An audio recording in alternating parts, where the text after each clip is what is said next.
ஆதியாகமம் 19ஆம் அதிகாரம். அந்த 2 தூதரும் சாயங்காலத்திலே சோதோமுக்கு வந்தார்கள். லோத்து சோதோமின் வாசலிலே உட்கார்ந்திருந்தான். அவர்களைக் கண்டு லோத்து எழுந்து எதிர்கொண்டு தரைமட்டும் குனிந்து, ஆண்டவன்மார்களே, அடியேனுடைய வீட்டு முகமாய் நீங்கள் திரும்பி உங்கள் கால்களை கழுவி ராத்தங்கி காலையில் எழுந்து பிரயாணப்பட்டு போகலாம் என்றான். அதற்கு அவர்கள், அப்படியல்ல, வீதியிலே ராத்தங்குவோம் என்றார்கள். அவன் அவர்களை மிகவும் வருந்தி கேட்டுக்கொண்டான். அப்பொழுது அவனிடத்திற்கு திரும்பி அவன் வீட்டிலே பிரவேசித்தார்கள். அவன் புளிப்பில்லா அப்பங்களைச் சுட்டு அவர்களுக்கு விருந்து பண்ணினான். அவர்கள் புசித்தார்கள். அவர்கள் படுக்கும் முன்னே சோதோம் பட்டணத்து மனிதராகிய வாலிபர் முதல் கிழவர் மட்டுமுள்ள ஜனங்கள் அனைவரும் நானா திசைகளிலுமிருந்து வந்து வீட்டை சூழ்ந்து கொண்டு லோத்தை கூப்பிட்டு, இந்த ராத்திரி உன்னிடத்தில் வந்த மனுஷர் எங்கே? நாங்கள் அவர்களை அறியும்படிக்கு அவர்களை எங்களிடத்தில் வெளியே கொண்டு வா என்றார்கள்.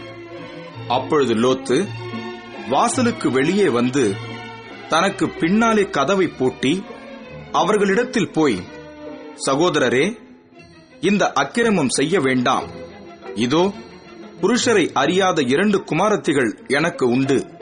அவர்களை உங்களிடத்திற்கு வெளியே கொண்டு வருகிறேன். அவர்களுக்கு உங்கள் இஷ்டப்படி செய்யுங்கள்.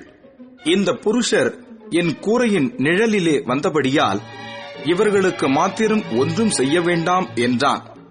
அதற்கு அவர்கள், அப்பாலே போ, பரதேசியாய் வந்த இவனா நியாயம் பேசுகிறது? இப்பொழுது அவர்களுக்கு செய்வதை பார்க்கிலும் உனக்கு அதிக பொல்லாப்பு செய்வோம் என்று சொல்லி லோத்து என்பவனை மிகவும் நெருக்கி கதவை உடைக்க கிட்டினார்கள். அப்பொழுது அந்த புருஷர்கள் தங்கள் கைகளை வெளியே நீட்டி லோத்தை தங்கள் அண்டைக்கு வீட்டுக்குள் இழுத்துக்கொண்டு கதவை பூட்டி தெருவாசலில் இருந்த சிறியோரும் பெரியோருமாகிய மனிதருக்கு குருட்டாட்டம் பிடிக்க பண்ணினார்கள். அப்பொழுது அவர்கள் வாசலை தேடி தேடி அலுத்து போனார்கள். பின்பு அந்த புருஷர் லோத்தை நோக்கி, இவ்விடத்தில் இன்னும் உனக்கு யார் இருக்கிறார்கள்? மருமகனாவது, உன் குமாரராவது, உன் குமாரத்திகளாவது, பட்டணத்தில் உனக்குரிய எவர்களாவது இருந்தால் அவர்களை இந்த ஸ்தலத்தில் இருந்து வெளியே அழைத்துக் கொண்டு போ. நாங்கள் இந்த ஸ்தலத்தை அழிக்கப் போகிறோம். இவர்கள் கூக்குரல் கர்த்தருடைய சமூகத்தில் பெரிதாயிருக்கிறது. இதை அழிக்க கர்த்தர் எங்களை அனுப்பினார் என்றார்கள். அப்பொழுது லோத்து புறப்பட்டு தன் குமாரத்திகளை விவாகம் பண்ண போகிற தன் மருமக்கள்மாரோடே பேசி, நீங்கள் எழுந்து இந்த ஸ்தலத்தை விட்டு புறப்படுங்கள். கர்த்தர் இந்த பட்டணத்தை அழிக்கப் போகிறார் என்றான். அவனுடைய மருமக்கள்மாரின் பார்வைக்கு அவன் பரியாசம் பண்ணுகிறதாக கண்டது. கிழக்கு வெளுக்கும்போது அந்த தூதர் லோத்தை நோக்கி, பட்டணத்திற்கு வரும் தண்டனையில் நீ அழியாதபடிக்கு எழுந்து உன் மனைவியையும் இங்கே இருக்கிற உன் 2 குமாரத்திகளையும் அழைத்துக் கொண்டு போ என்று சொல்லி அவனை துரிதப்படுத்தினார்கள். அவன் தாமதித்துக் கொண்டிருக்கும் போது கர்த்தர் அவன் மேல் வைத்த இரக்கத்தினாலே அந்த புருஷர் அவன் கையையும் அவன் மனைவியின் கையையும் அவன் 2 குமாரத்திகளின் கையையும் பிடித்து அவனை பட்டணத்திற்கு வெளியே கொண்டு போய் விட்டார்கள். அவர்களை வெளியே கொண்டு போய் விட்ட பின்பு அவர், உன் ஜீவன் தப்ப ஓடிப்போ, பின்னிட்டு பாராதே, இந்த சமபூமியில் எங்கும் நில்லாதே, நீ அழியாதபடிக்கு மலைக்கு ஓடிப்போ என்றார்.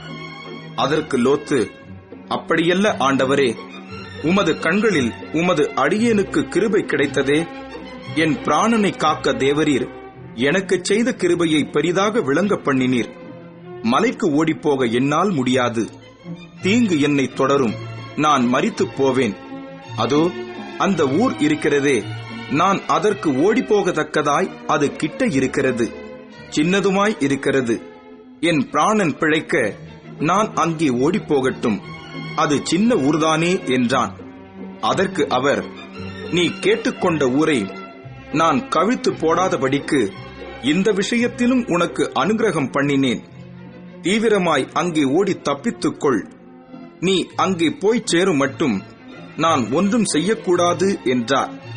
ஆகையால் அந்த ஊர் சோவார் எண்ணப்பட்டது. லோத்து சோவாருக்குள் வரும்போது பூமியின் மேல் சூரியன் உதித்தது. அப்பொழுது கர்த்தர் சோதோமின் மேலும் கொமோராவின் மேலும் கர்த்தராலே வானத்திலிருந்து கந்தகத்தையும் அக்கினியையும் வருஷிக்க பண்ணி அந்த பட்டணங்களையும் அந்த சமபூமி அனைத்தையும் அந்த பட்டணங்களின் எல்லா குடிகளையும் பூமியின் பயிரையும் அழித்துப் போட்டார். அவன் மனைவியோ பின்னிட்டு பார்த்து உப்புத்தூண் ஆனாள்.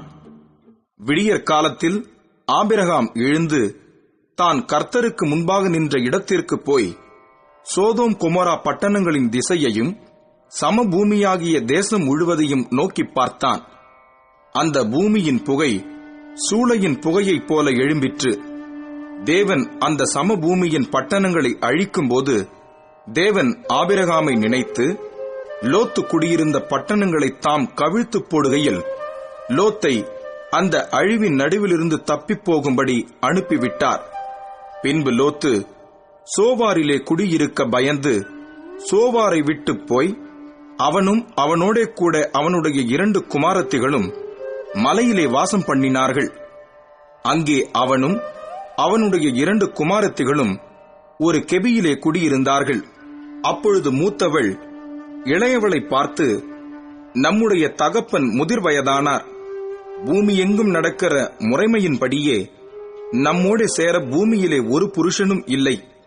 நம்முடைய தகப்பனால் சந்ததி உண்டாகும்படிக்கு அவருக்கு மதுவை குடிக்க கொடுத்து அவரோடே சயனிப்போம் வா என்றாள். அப்படியே அன்று இரவிலே தங்கள் தகப்பனுக்கு மதுவை குடிக்க கொடுத்தார்கள். மூத்தவள் போய் தன் தகப்பனோடே சயனித்தாள். அவள் சயனித்ததையும் எழுந்திருந்ததையும் அவன் உணராதிருந்தான்.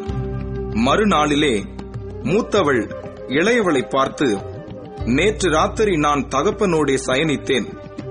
இன்று ராத்திரியும் மதுவை குடிக்க கொடுப்போம். நம்முடைய தகப்பனால் சந்ததி உண்டாகும்படி நீ போய் அவரோடே சயனி என்றார். அப்படியே அன்று ராத்திரியிலும் தங்கள் தகப்பனுக்கு மதுவை குடிக்க கொடுத்தார்கள். அப்பொழுது இளையவள் எழுந்து போய் அவனோடே சயனித்தாள். அவள் சயனித்ததையும் எழுந்திருந்ததையும் அவன் உணராதிருந்தான். இவ்விதமாய் லோத்தின் குமாரத்திகள் இருவரும் தங்கள் தகப்பனாலே கர்ப்பவதியானார்கள். மூத்தவள் ஒரு குமாரனை பெற்று அவனுக்கு மோவாப் என்று பெயரிட்டாள்.